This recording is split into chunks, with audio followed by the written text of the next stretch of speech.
다 같이 조용한 기도 하시면서 10월 26일 성령 강림 후 20주 종교 개혁주일 주일 아침 공동 2부 예배를 시작하겠습니다.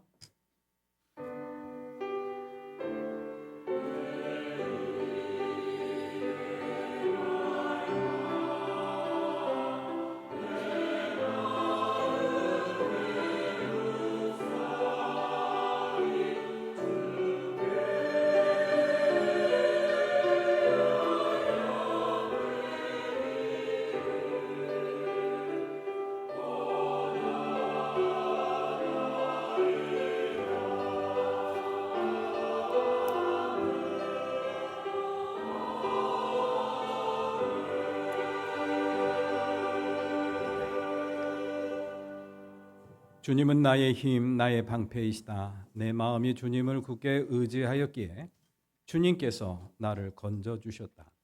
내 마음 다하여 주님을 기뻐하며 나의 노래로 주님께 감사하련다. 아멘.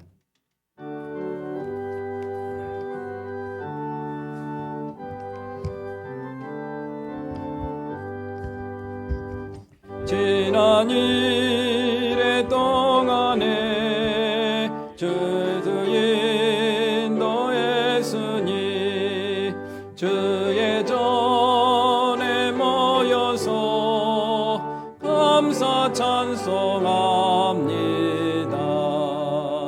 가장 복된 이날은 하늘 안식 벼로다.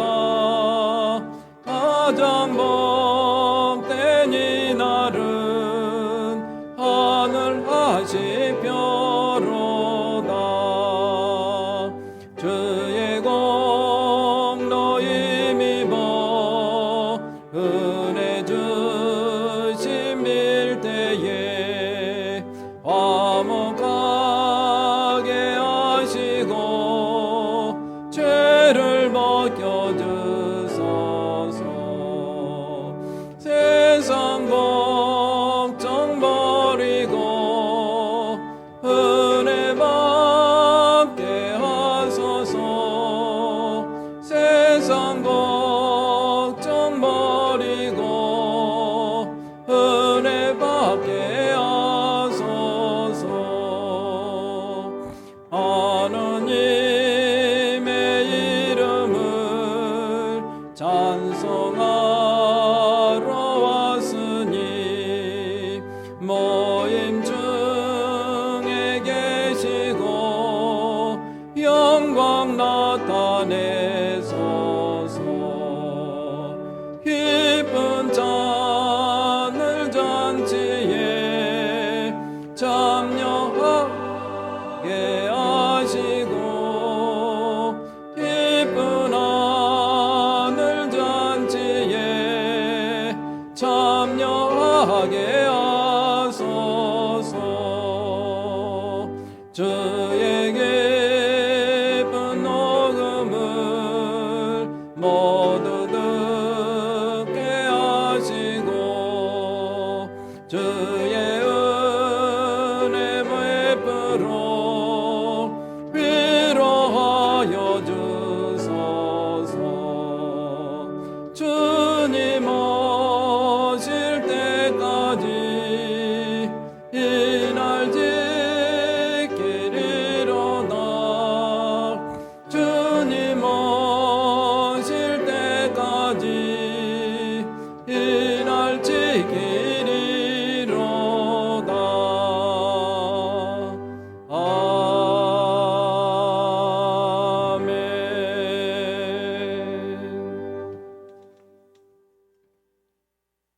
나의 힘이신 하느님을 내가 사랑합니다.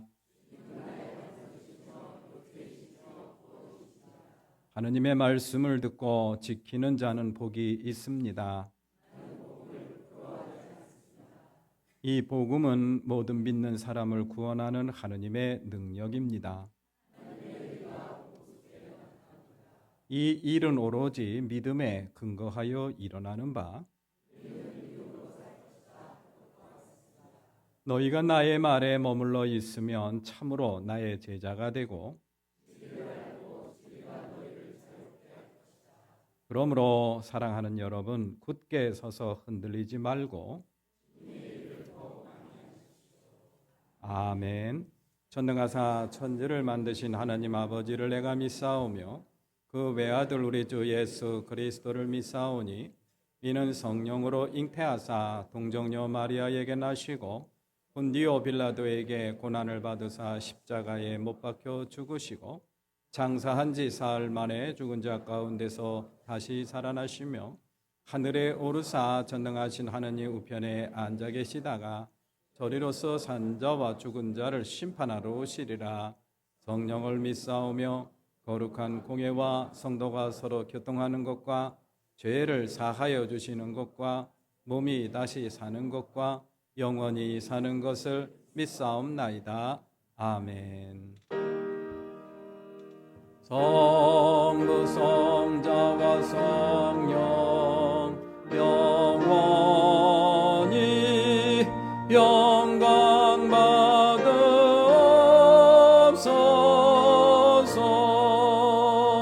대초로 지금까지 또 길이 영원 무궁 성삼위께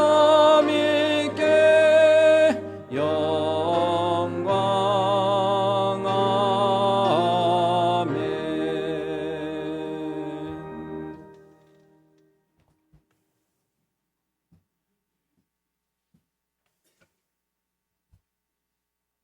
사랑과 은혜가 풍성하신 하나님, 오늘도 저희를 주님의 은혜 가운데 불러주셔서 감사드립니다. 저희의 삶이 여기까지 온 것은 오직 주님의 인도와 돌보심임을 고백합니다. 항상 우리와 동행하시며 넘어지고 쓰러질 때에도 붙들어 주신, 그리고 다시 일으켜 세워주신 그 은혜에 감사드립니다.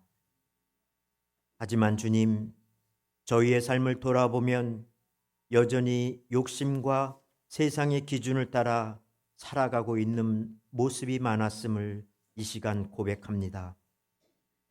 더 많이 가지려는 마음, 더 높아지려는 마음, 그리고 이웃의 아픔에 무관심했던 우리의 삶을 용서하여 주옵소서.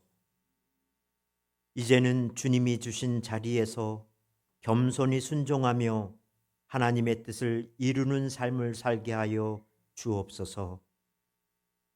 오늘 종교개혁주의를 맞아 오늘 이 시대의 교회의 모습을 돌아볼 때에 너무나도 죄송하고 부끄러운 마음입니다. 이제라도 우리가 참된 신앙인의 삶을 돌아보고 교인된 본분을 다하여 이 혼란의 시대에 예수님이 시대의 등불이 되었던 것처럼 종교개혁주의를 맞아 우리 교회가 회개의 역사와 주님을 중심으로 바로 서는 역사가 있게 하여 주옵소서. 주님, 자연을 훼손하고 생태 질서를 깨뜨린 우리의 죄를 회개합니다. 주님의 교회가 이 시대의 창조 질서 회복을 위한 사명을 다하지 못하고 오히려 시대와 함께했던 모습을 이 시간 회개하오니 주님, 이제라도 우리의 삶이 낭비를 줄이고 생태적인 삶을 배우며 다음 세대가 살아갈 땅을 지키는 일에 앞장서는 저희가 되게 하여 주옵소서. 또한 기후 정의와 생명 보호를 외치는 목소리가 되게 하여 주옵소서. 환경 파괴의 이익을 따르지 않고 하나님 나라의 가치인 정의와 사랑, 책임을 선택하게 하여 주옵소서. 주님, 또한 우리는 10월 29일 이태원 참사 3주기를 잊지 않고 기억하며 그날의 아픔을 함께 추모합니다. 사랑하는 이들을 잃은 유가족들을 위로와 평안을 함께하여 주시고 우리 사회가 다시는 이와 같은 슬픔을 겪지 않도록 깨어있는 공동체가 되게 하여 주옵소서. 그날 희생된 모든 이들을 주님의 품 안에서 기억하여 주시고 영원한 안식을 허락하여 주옵소서. 주님, 오늘 교회에 나오는 모든 성도들이 드리는 기도 제목을 주님께서 들으시고 응답하여 주시길 간구합니다. 병든 육신으로 인하여 아파하는 이들에게는 치유의 놀라운 은혜를, 연약한 가정에는 화평을, 진로와 생업 가운데 있는 성도들에게는 주님의 인도하심과 공급하심을 허락하여 주옵소서. 예배를 위하여 수고하고 헌신하는 모든 이들의 손길을 기억하여 주시고 그들의 헌신을 통해 주님께 영광이 되게 하시며 성가대의 찬양이 주님과 우리에게 기쁨이 되게 하시고 오늘 예배를 모든 과정에 섬기는 이들이 주님께 홀로 영광 드리는 예배가 되게 하여 주옵소서. 주님, 이제 다음 주 추수감사 주일을 준비하며 지난 1년간 받은 은혜를 기억하게 하시고 예수님처럼 하나님의 뜻을 이 땅에 실현하며 아파하고 힘들어하는 이들에게 복된 소식을 전하는 저희들 되게 하여 주옵소서. 오늘 전해주시는 목사님의 말씀으로 참된 신앙인의 모습이 무엇인지 하나님의 뜻을 분별하는 지혜를 허락하여 주옵소서. 주님께서 세워주신 매형교회가 세상의 빛과 소금으로 참된 사회적 책임을 다하게 하시고 불의와 고통의 현장을 외면하지 않고 주님의 사랑으로 이웃을 섬기며 정의와 평화를 이루는 교회가 되게 하여 주옵소서. 이 모든 것을 주님의 이름으로 기도드립니다. 아멘. 하늘에 계신 우리 아버지, 그 이름을 거룩하게 하여 주시며 그 나라를 오게 하여 주시며 그 뜻을 하늘에서 이루신 같이 땅에서도 이루어 주십시오. 오늘 우리에게 필요한 양식을 내려주시고 우리가 우리에게 죄 지은 사람을 용서하여 준 것 같이 우리의 죄를 용서하여 주시고 우리를 시험에 들지 않게 하시고 악에서 구하여 주십시오. 나라와 권세와 영광은 영원히 아버지의 것입니다. 아멘.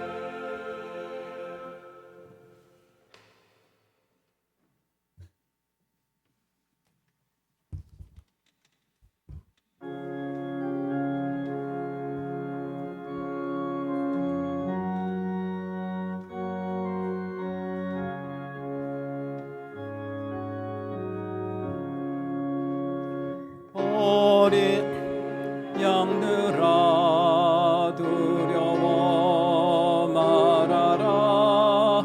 주님 우리와 함께 하신다. 하늘과 땅의 모든 권세로 내 양떼들을 항상 지키신다. 오직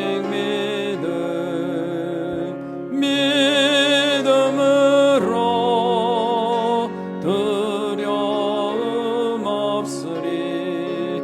오직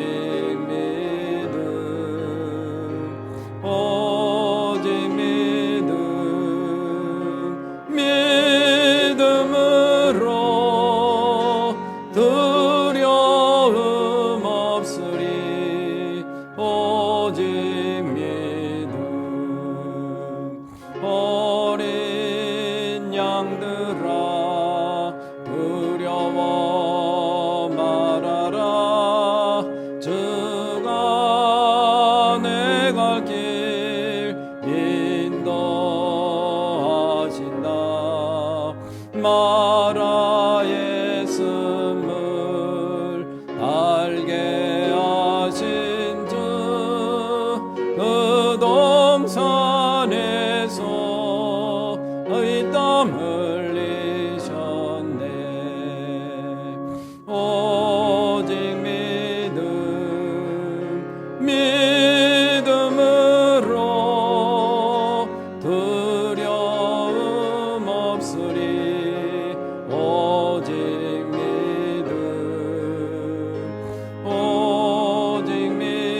모두 일어나셔서 요한복음 7장 37절부터 53절까지 나누어 봉독합니다. 37절. 명절의 가장 중요한 날인 마지막 날에 예수께서 일어서서 큰 소리로 말씀하셨다. 목마른 사람은 다 나에게로 와서 마셔라.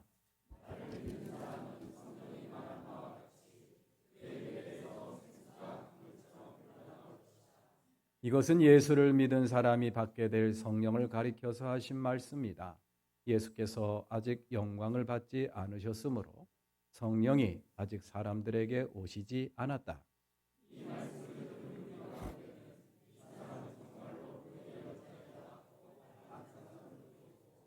이 사람은 그리스도이다 하고 말하는 사람들도 있었다. 그러나 더러는 이렇게 말하였다. 갈릴리에서 그리스도가 날 수 있을까?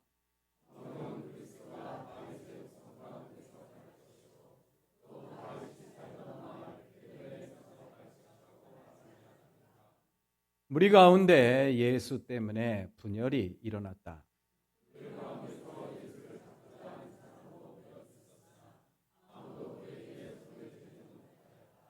성전 경비병들이 대제사장들과 바리새파 사람들에게 돌아오니 그들이 경비병들에게 물었다. 어찌하여 그를 끌어오지 않았느냐?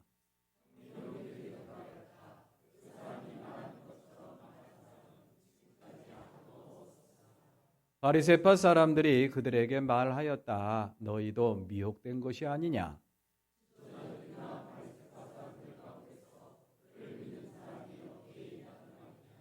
율법을 알지 못하는 이 무지렁이들은 저주받은 자들이다.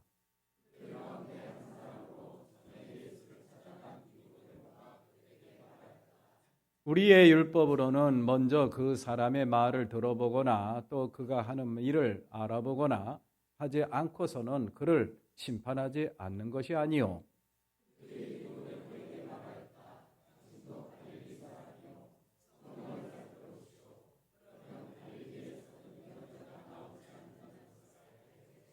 다 같이. 그리고 그들은 제각기 집으로 돌아갔다. 아멘. 모든 것이 주께로부터 왔으니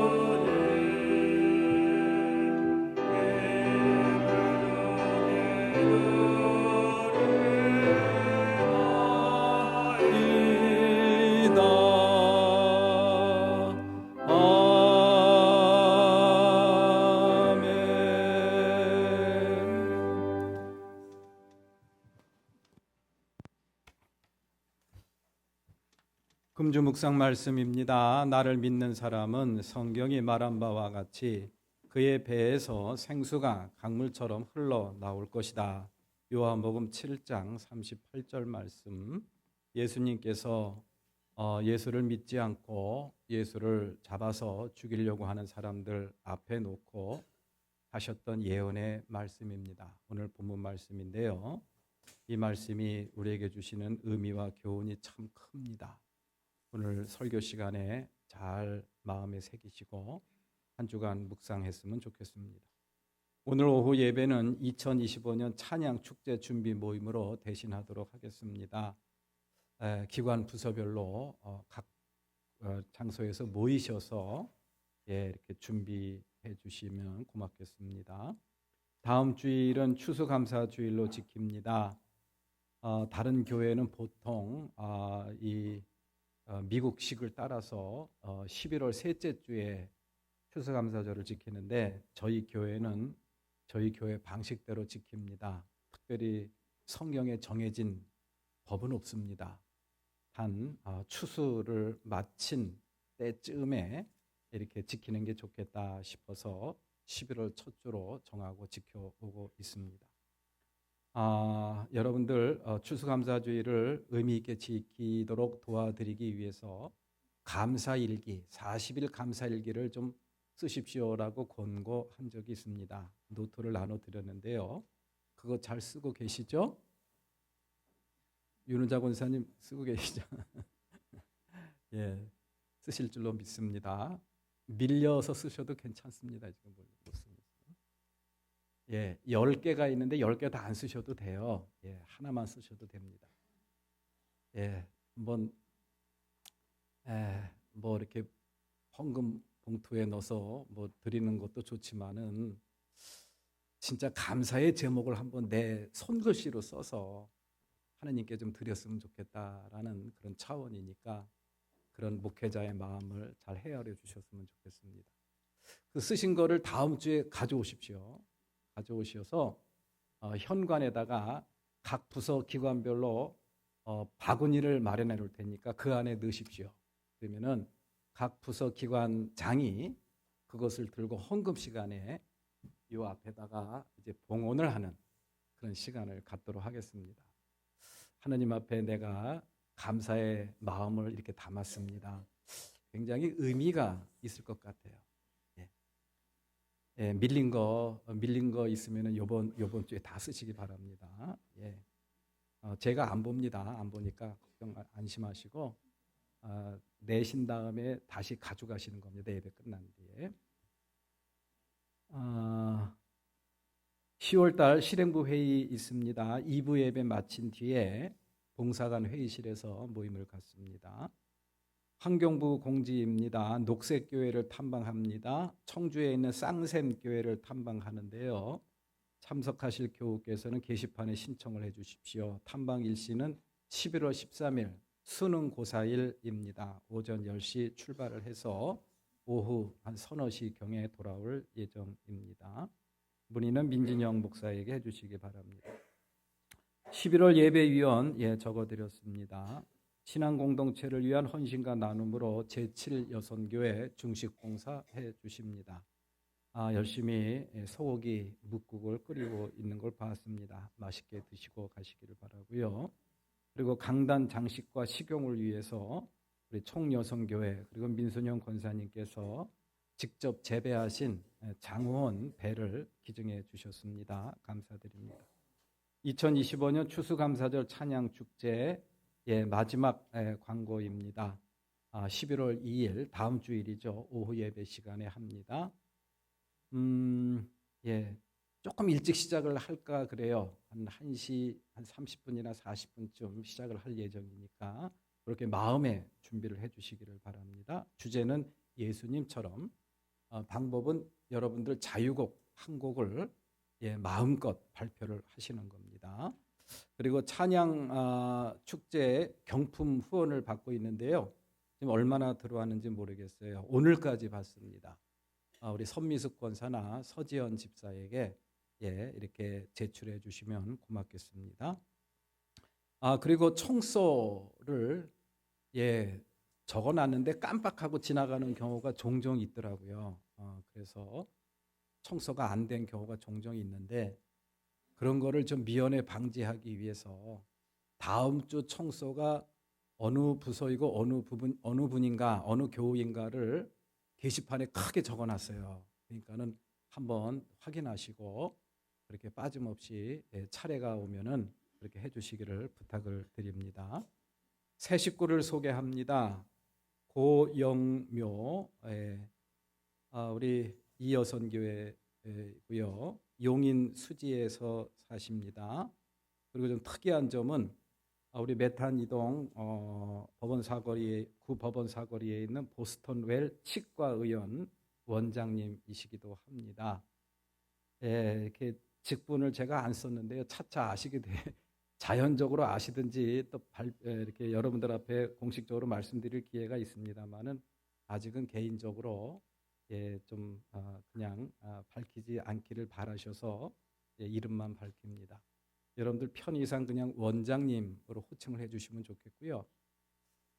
뭐 이렇게 보시면은 신앙 경력을 보면은 뭐 거의 뭐 장로님 이상의 그런 직분을 받으셔도 충분할 만한 그러한 분이십니다. 우리 고영묘 원장님 잠깐 일어나시죠? 일어나서 여러분 박수로 환영해 주시기 바랍니다.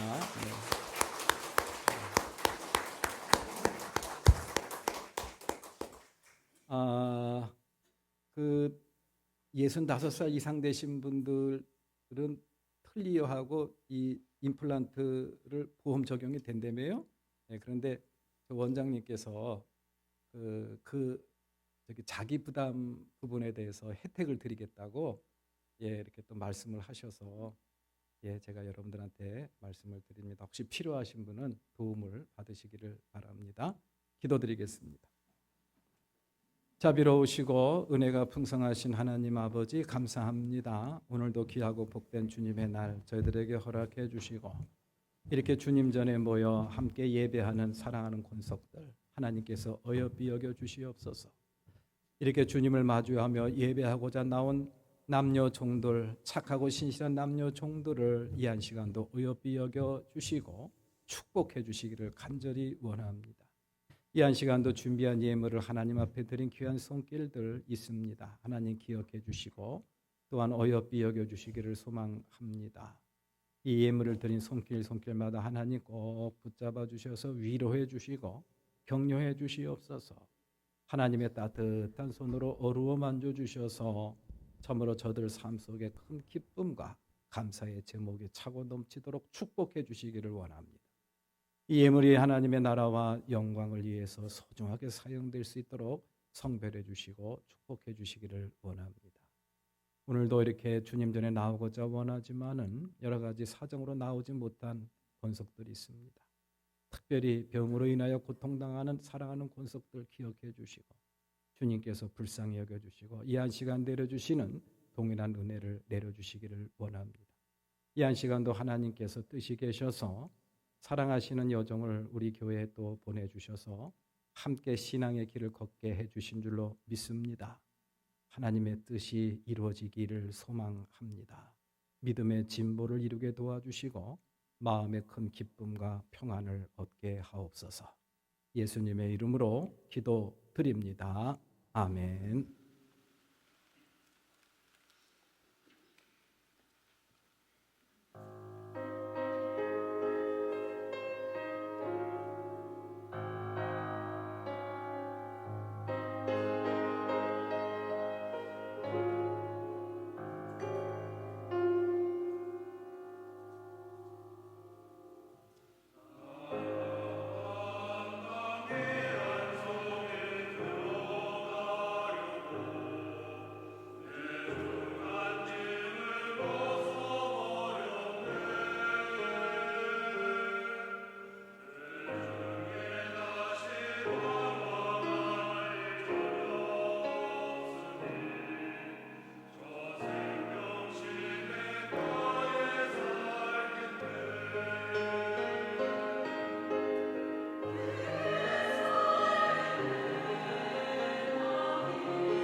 예, 감사합니다. 저 생명시내가의 길이 살겠네. 하나님 나라에 대한 소망을 아름다운 찬양으로 영광 돌렸습니다. 은혜 받았습니다. 감사합니다. 우리 한 시간 다 같이 앞뒤 좌우를 보시면서 사랑합니다, 축복합니다, 인사 나누시겠습니다. 사랑합니다, 축복합니다.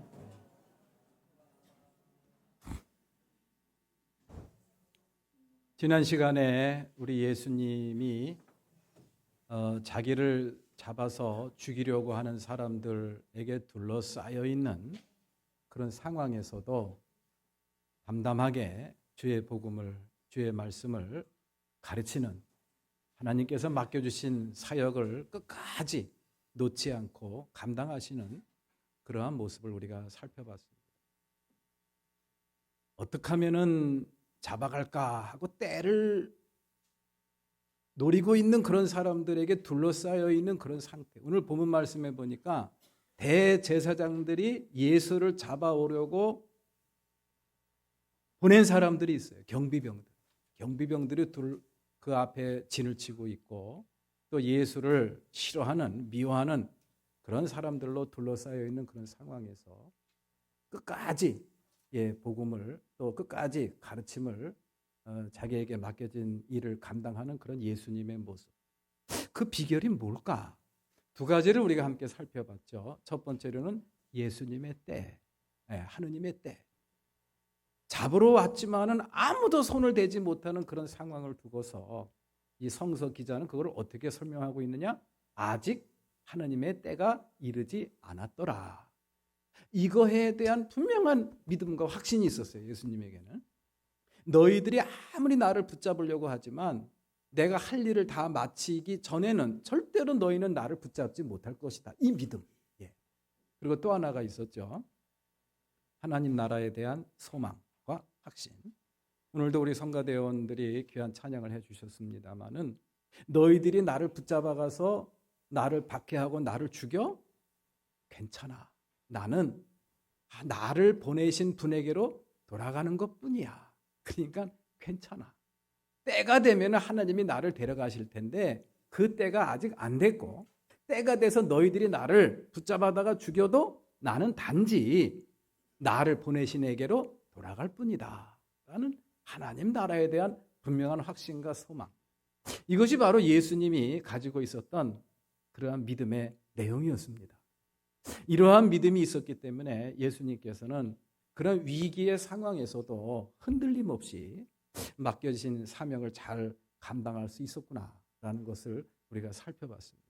이제 오늘 본문 말씀은 그러한 사람들에게 둘러싸여 있는 상황에서 예수님께서 그들에게 가르침을 주고 있는 겁니다.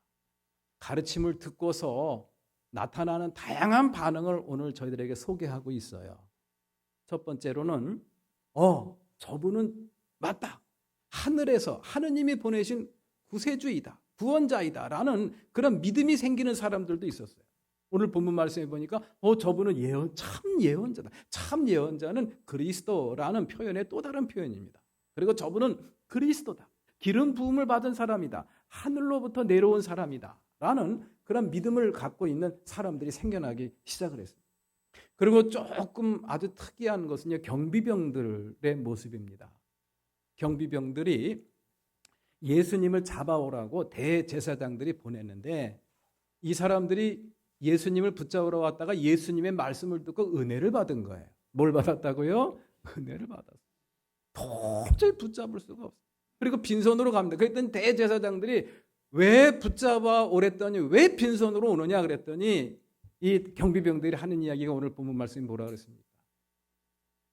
대제사장들이 하는 얘기처럼 그렇게 말을 하는 사람이 그런 경우가 없었습니다.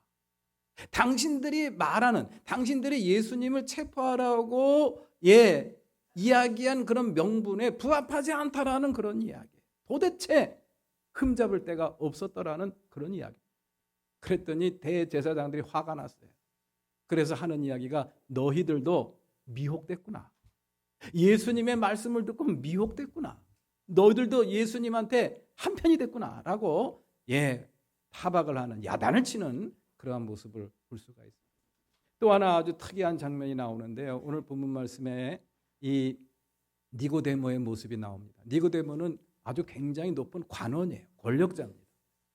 이 니고데모가 그렇게 예수를 미워하고 붙잡아 죽이려는 그런 유대교 지도자들을 향해서 그렇게 이야기를 합니다.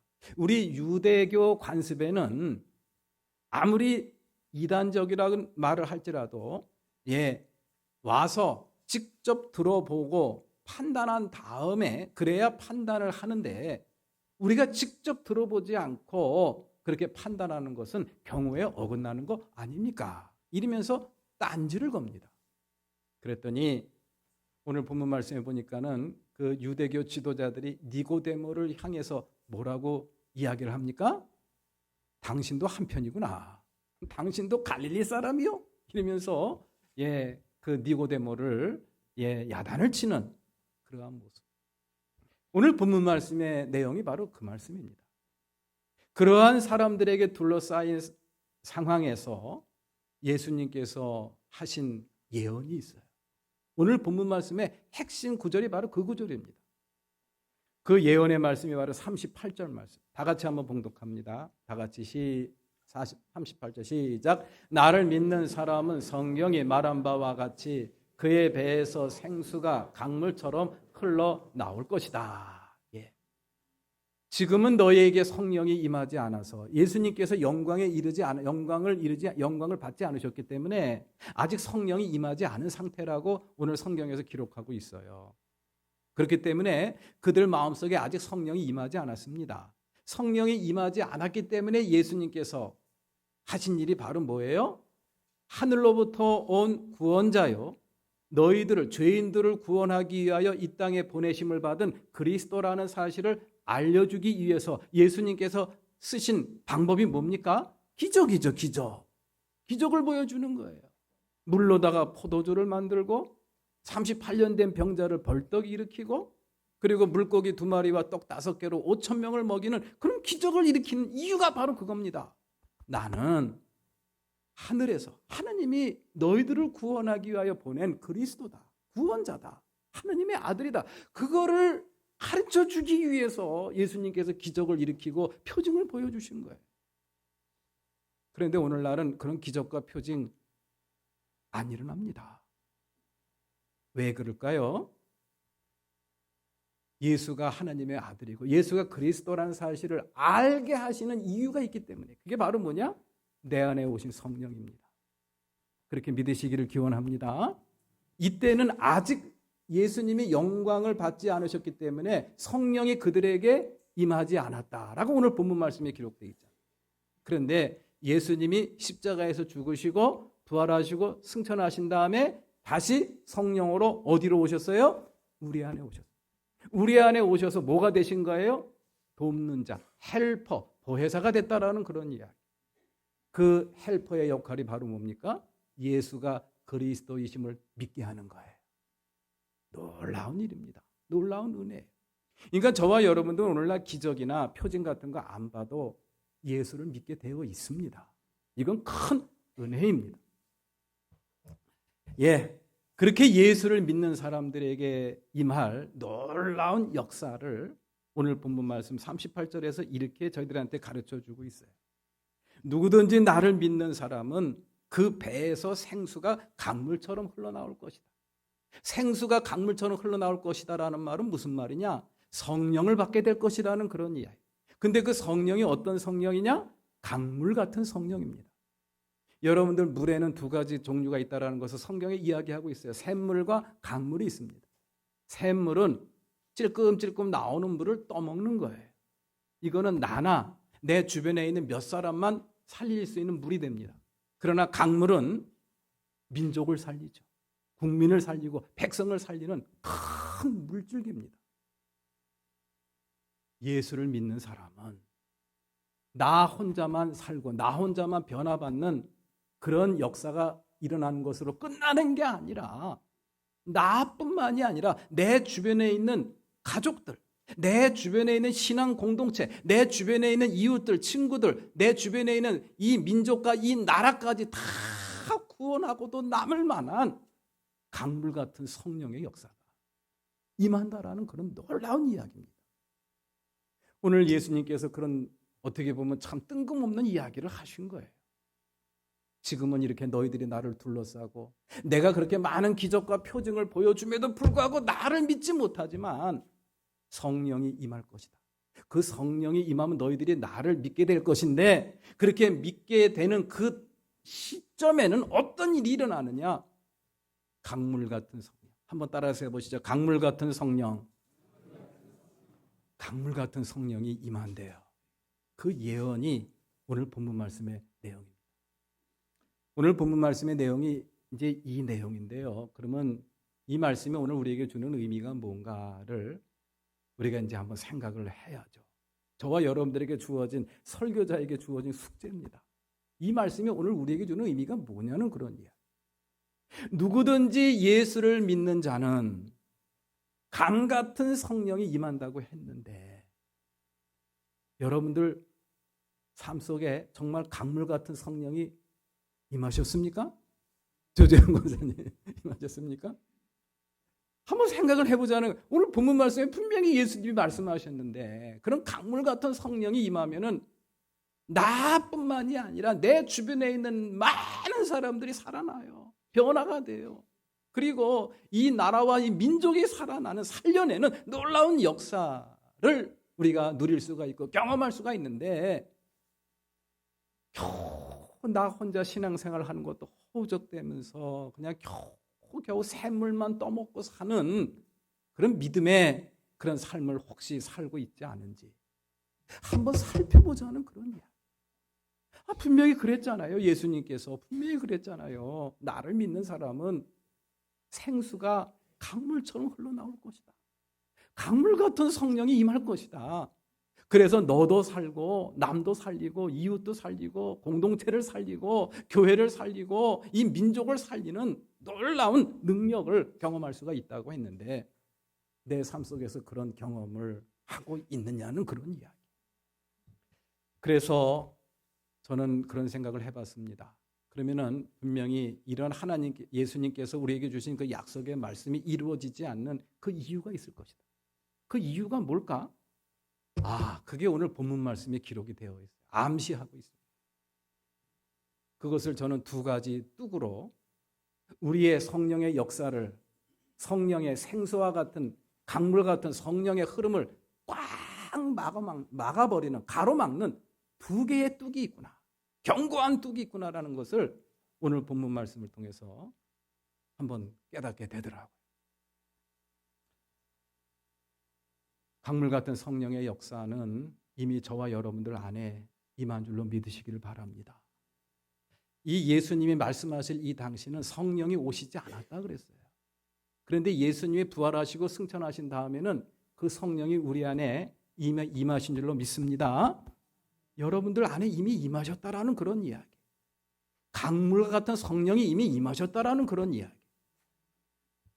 그런데 왜 우리의 삶 속에서는 강물과 같은 성령의 역사가 나타나질 않느냐는 그런 이야기. 왜 경험하고 누리지를 못하느냐는 그런 이야기. 그 강물 같은 성령의 역사, 강물처럼 흐르는 생수가 흐르지 못하도록 꽉 가로막고 있는 뚝이 있기 때문이라는 사실을 오늘 본문에서 저희들에게 암시를 하고 있어요. 그 첫 번째 뚝이 바로 뭐냐? 그 첫 번째 뚝이 바로 뭐냐? 불신입니다. 첫 번째 뚝이 뭐라고요?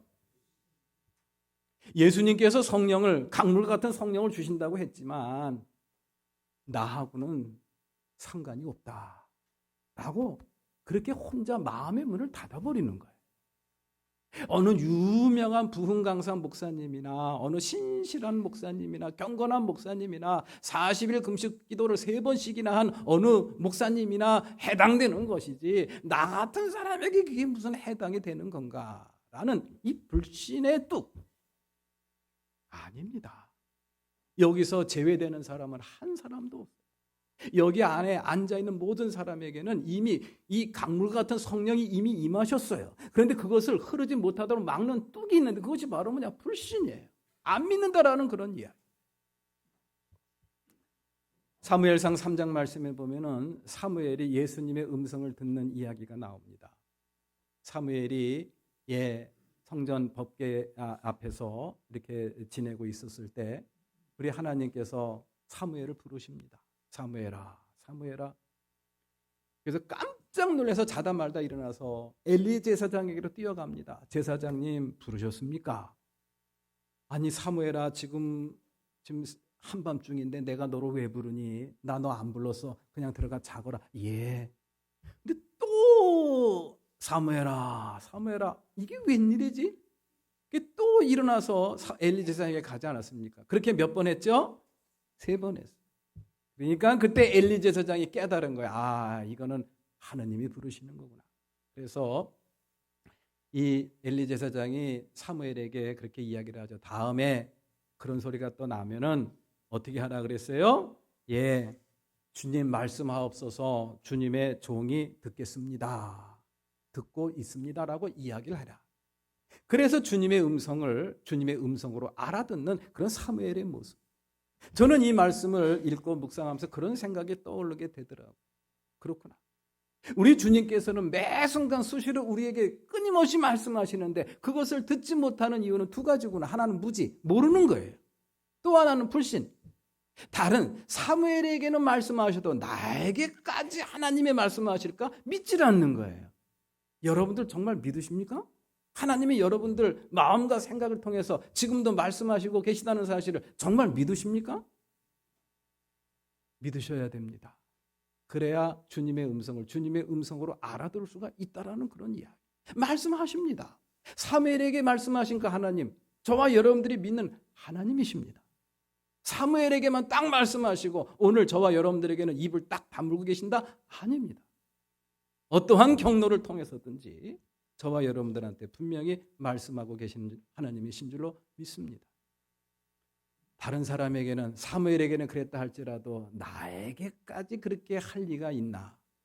이 마음의 불신의 뚝을 허물어 버려야 됩니다.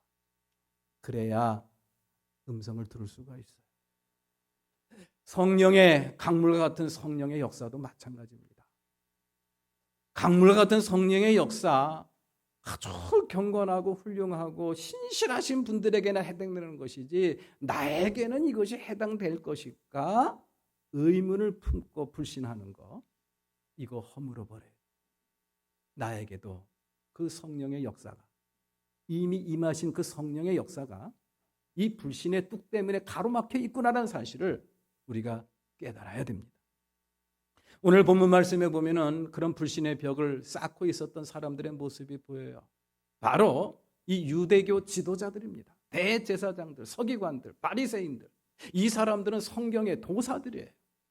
그런데 성경에 대해서 많이 알고 창세기부터 신명기까지 딸딸딸딸 외우는 그런 성경 박사들이 왜 예수님을 하나님의 아들로 인정을 안 하고 왜 예수님을 그리스도로 알지를 못했을까? 믿지를 못했을까? 다른 거 아닙니다. 불신이에요. 설마 저 사람이 그리스도일 리가 없다.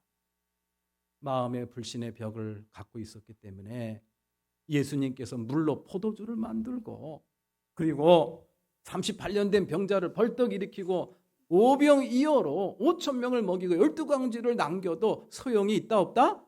안 믿어요. 불신의 뚝을 꽉 쌓고 있으니까 세상에 뭐를 다 보여줘도 소용이 없더라는 그런 이야기. 우리가 오늘날 예수를 믿을 수 있는 기회도 많고 그 증거도 차고 넘칩니다. 그런데 왜 예수를 믿지 못하는가?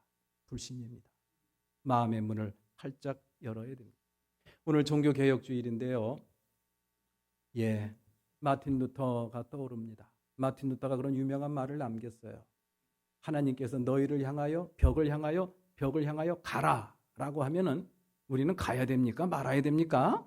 가야 됩니다. 그것은 우리가 해야 될 우리의 몫이에요. 그리고 나서 하나님이 하셔야 될 일은 바로 뭐냐? 그 벽을 허무는 것이다. 가라 하면 가는 것은 우리의 몫이고 그 벽을 허무는 것은 하나님의 몫이라는 그런 이야기. 굉장히 마음에 오래 남습니다. 우리 사랑하는 교우 여러분들, 우리 마음에 그런 불신의 벽, 불신의 뚝이 있다고 한다면은 좀 허물어 봤으면 좋겠어요. 그래서 내 안에 꽉 차 있는 강물과 같은 성령이 마음껏 흘러나서 이 세상을 살리고 우리 가족을 살리고 우리 공동체를 살리는 놀라운 역사가 저와 여러분들 삶 가운데 나타나기를 기원합니다. 자, 두 번째 뚝은 바로 뭐냐? 자아라는 뚝입니다. 자아라는 뚝. 오늘 본문 말씀 41절 말씀을 다 같이 한번 봉독합니다. 다 같이 시작. 갈릴리에서 그리스도가 날 수 있을까? 이건 누가 한 말입니까? 유대교 지도자들, 대제사장들, 바리새인들, 서기관들이 한 이야기예요.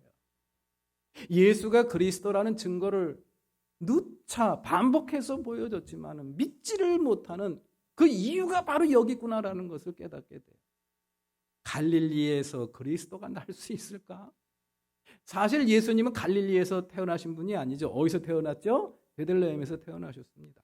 그런데 애굽으로 잠시 피신했다가 나중에 정착해서 산 곳이 갈릴리, 나사렛 땅이죠. 그곳에서 오랫동안 살다 보니까 사람들이 예수에 대한 이런 이 편견이 생깁니다. 저 사람은 갈릴리 사람이다. 저 사람은 나사렛 사람이다. 갈릴리 나사렛이라는 곳이 어떤 곳인지 여러분들 잘 아시죠?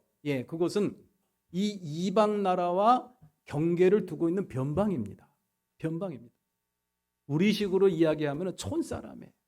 그런 촌구석에서 무슨 그리스도가 나오냐?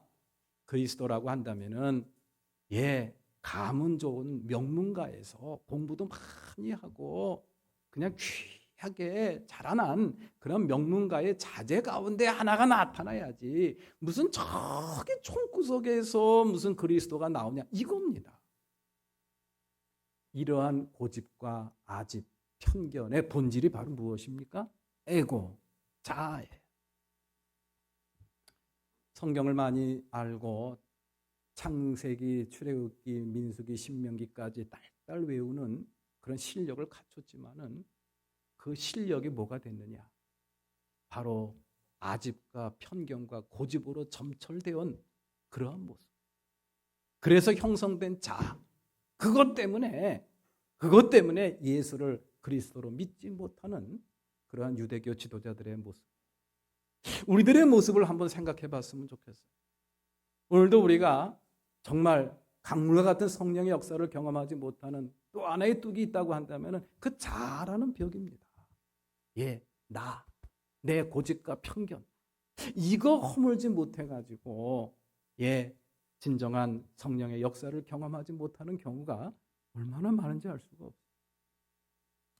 저희 부끄러운 고백입니다만은 제가 이 충청도 태안에서 이제 목회를 할 때 그때 전도사 시절이었어요. 교인들이 그때 저희 교회 옆에 신두리 기도원이라는 곳이 있었어요. 해안 사구로 유명한 곳이죠. 그 기도원에 유명한 강사님이 오셨으니까 한번 부흥회 한번 갑시다. 교인들이 부흥회 가자는데 그 마다할 수 있습니까? 그래서 이제 같이 부흥회를 참석했는데 한 7, 80여 명 정도 모인 조그만 기도원이었어요. 그곳에서 목사님이 열심히 열심히 그냥 복음을 말씀을 전하고 이제 여러분들을 위해서 안수기도 하겠습니다. 여러분들 각자 기도하십시오. 이제 의자가 없이 그냥 방석에 앉아서 기도를 하는데 방석에서 막 기도하는데 갑자기 목사님이 내 앞에 딱 다가오더니 이 머리를 팍 붙잡더니 열심히 기도를 하세요. 무슨 기도인지 기억은 안 납니다. 근데 갑자기 내 목을 뒤로 확 꺾는 거예요. 그래갖고 나는 또 꺾이지 않으려고 목에다가 얼마나 힘을 줬는지 몰라요. 그리고 꺾이면 뒤로 넘어가잖아요. 넘어가면 무슨 창피야. 이래가지고 그냥 안 넘어지려고 온몸에 힘을 착 주고 끝까지 버티고 섰던 그런 기억이 나요. 근데 나중에 기도 거의 마무리하고 이렇게 주변을 둘러보니까 다 넘어져가지고 다 이렇게 그냥 울며 불며 이렇게 열심히 기도하고 그러고 있더라고요. 그리고 나서 이제 교인들하고 대화를 나누는 거예요. 은혜 많이 받았다는 거예요. 참 좋았다라는 거예요. 저 혼자만 은혜 못 받았습니다. 신경질이 나더라고요. 나도 그때 좀 넘어져 볼 걸. 이 넘어뜨리려고 할 때 내 마음속에 있었던 그 고집, 내 안 넘어지려고 하는 그 심리 상태의 그 본질이 뭐냐? 고집이죠. 내가 왜 넘어져? 당신이 넘어뜨린다고 나 넘어질 줄 알아? 안 넘어져. 그 고집, 편견. 아마도 목사님이 그걸 좀 꺾으려고 교인들에게 그런 기도를 하신 것 같아요. 근데 제가 그런 깨달음이 있었어요. 우리 사랑하는 교우 여러분들, 은혜 받으려면은 성령 충만한 그런 역사를 경험하려면은 그런 내 고집과 편견, 우리가 알면 뭐 얼마나 알겠습니까? 얼마나 알겠습니까? 좀 내 고집과 편견, 그것 좀 꺾을 때가 있구나. 꺾을 때가 있습니다.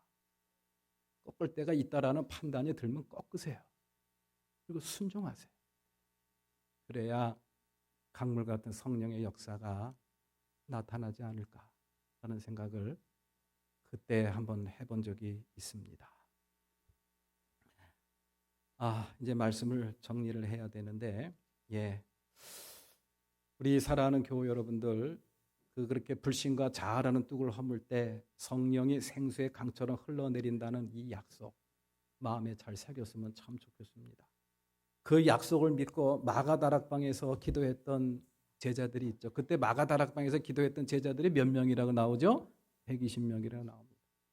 그 마가다락방에서 이 성령을 받지 않고 성령을 주신다는 약속만 믿고 기도했던 120명의 기도 이 일꾼들 다 은혜 받았어요. 성령 충만함을 받았습니다. 그런데 오늘날 저와 여러분들은 그때 120명의 이 제자들이 성령이 임할 것이라는 약속만 믿고 언제 줄지도 모르지만은 그때까지 내가 기도하겠습니다라는 마음의 각오와 다짐을 했고 기도했던 그분들의 한번 심정을 한번 헤아려 보세요. 여러분들 같으면 언제 내려올지도 언제 줄지도 모를 성령을 기다리기 위해서 몇 날 며칠 금식 철야할 수도 있습니까? 이분들은 그렇게 기도했어요. 그래가지고 열흘 만에 성령을 받는 역사를 우리는 성경을 통해서 볼 수가 있죠. 그런데요, 그 성령 이미 여러분들은 이미 받으신 줄로 믿으시기를 기원합니다. 이게 그분들하고 우리의 이 믿음의 컨셉의 차이예요. 그때는 성령이 임하지 않았습니다. 그런데 저와 여러분들이 이미 그 성령이 우리 안에 임하신 거예요. 그 성령이 보통 성령이 아닙니다. 샘물과 같은 성령이 아닙니다. 강물과 같은 성령이 임하셨어요. 그런데 왜 우리는 이렇게 신앙생활을 하고 있나? 다른 게 아니에요. 그것을 불신이라는 뚝, 자아라는 뚝이 확 가로막고 있는 것. 그거 무너뜨려야 됩니다. 그러면 저와 여러분들 삶 속에 강물과 같은 성령의 역사가 분명히 나타나게 될 줄로 믿습니다. 할까 말까 망설이다가 하기로 작정했습니다. 스크랜턴 선교사 이야기. 스크랜턴 선교사 사진 좀 한번 띄워볼래요? 없나? 왼쪽에 있는 분이 스크랜턴, 메리 스크랜턴, 그리고 오른쪽에 있는 분이 윌리엄 스크랜턴. 이 메리 스크랜턴은 어머니입니다. 그리고 윌리엄 스크랜턴은 그 아들이에요. 이 메리 스크랜턴이 우리나라에 와서 교육 사업을 해서 세운 학교가 오늘날 이화여자대학교입니다. 그리고 오른쪽에 있는 윌리엄 스크랜턴이 의사입니다. 의사도 보통 의사가 아니에요.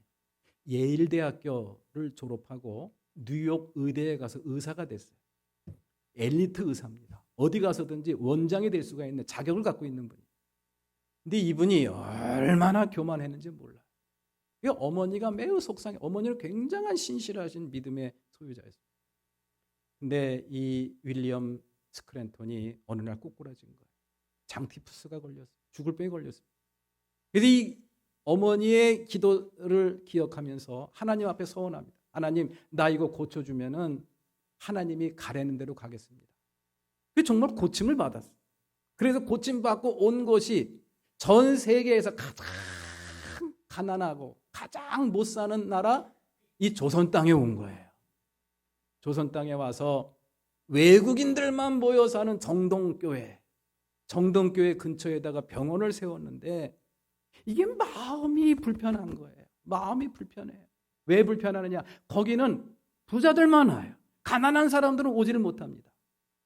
난 부자들만 고치러 온 게 아닌데 이래가지고 병원을 다른 데에 또 세웁니다. 그곳이 바로 어디냐? 애오개. 애오개 여러분 들어보셨죠? 오늘날 아현동. 왜 애오개냐면은 어렸을 때 아기 때 죽은 애들 갖다 묻는 동산. 그게 애오개입니다. 그러니까 사람들이 안 가는 거예요. 거기 가면 무서운 거예요. 재수없다는 거예요. 그러니까 그곳에 사는 사람들은 오죽하겠습니까? 그곳에 천막 치고 사는 사람은 오죽하겠냐는 거예요. 그곳에 가서 병원을 짓는 거예요. 병원을 세운 거예요. 그러고 나니까 또 다른 데 또 세워야 되겠다는 생각이 들어요. 그것이 바로 어디냐? 오늘날 낙산공원. 그 캐대언의 유명한 명소가 됐죠. 낙산공원이 어디냐? 동대문.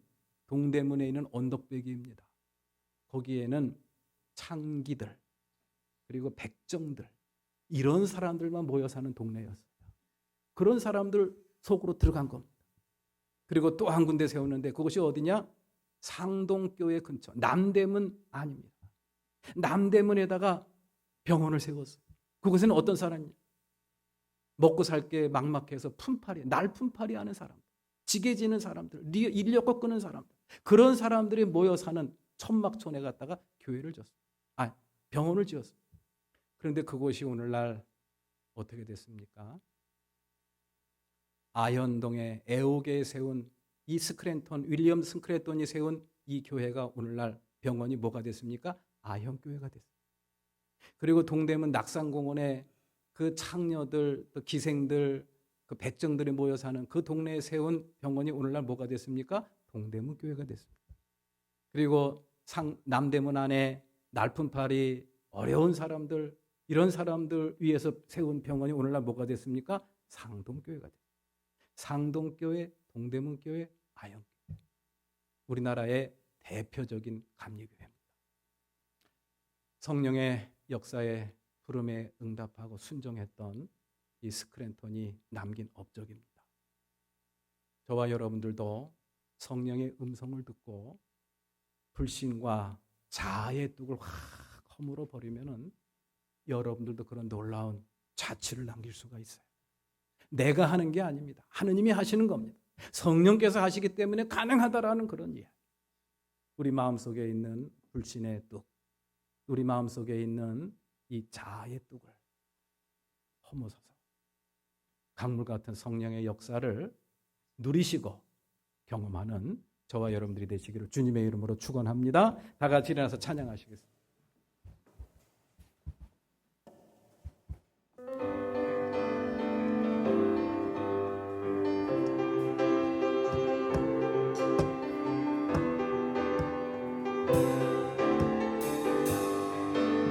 저 바다보다 더 넓고 저 산과 하늘보다 더 높은 주님의 은혜가 이곳에 가득해. 살아계신 나의 하나님 언제나 넘치는 주의 사랑으로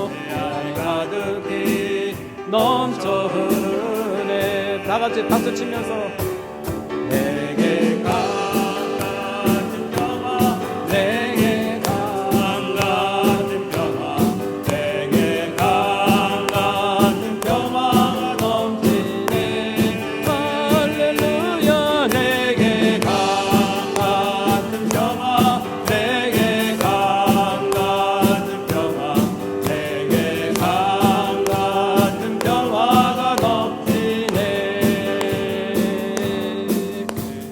내게 바다 같은 사랑 내게 바다 같은 사랑 내게 바다 같은 사랑이 넘치네 할렐루야 내게 바다 같은 사랑 내게 바다 같은 사랑 내게 바다 같은 사랑이 넘치네 내게 샘솟는 기쁨 내게 샘솟는 기쁨 내게 샘솟는 기쁨 내게 샘솟는 기쁨이 넘치네 할렐루야 내게 샘솟는 기쁨 내게 샘솟는 기쁨 내게 샘솟는 기쁨이 넘치네